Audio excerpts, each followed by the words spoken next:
Hello, so I believe this may be the last test of this series.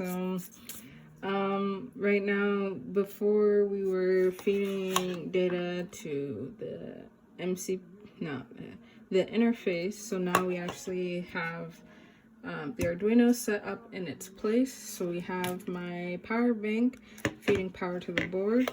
The one feeding to the board is this cream wire. This one, it's 5 volts, but then we also have this module from 120B that also will feed the board to 5 volts. If you guys have it on hand, you'll see it. Power is being fed up to all 3 of these Arduino boards and then communicating with the MCP2515 modules.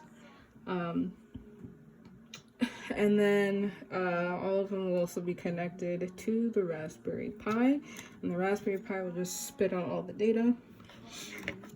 So we have David's sensor.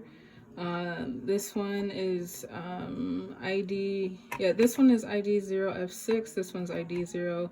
This one will spit out an even message from 0 to 14, and this one is 020. Which will spit out a message from 0 to 7. And without further ado, we will test it here. And then it'll just spit everything out.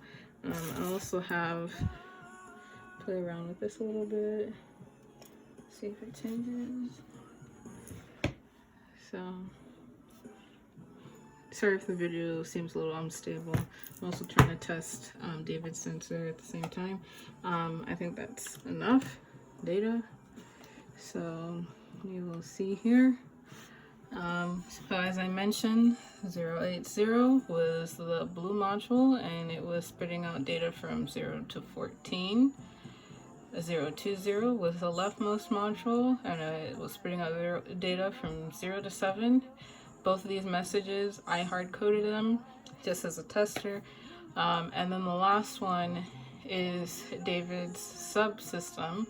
My room is built to be, with all these tests, we're always at around 2.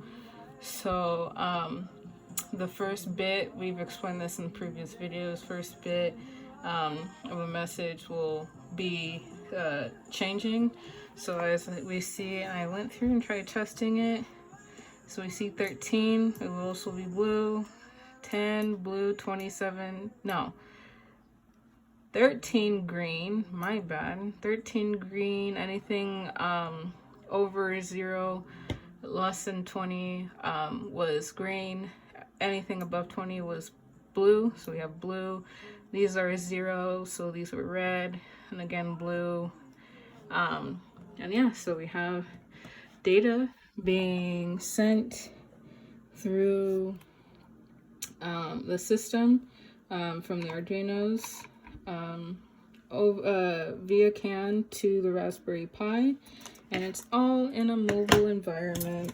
So as soon as we get David's subsystems, we are pretty much in the phase to start integrating it over to Nathaniel's little RC car.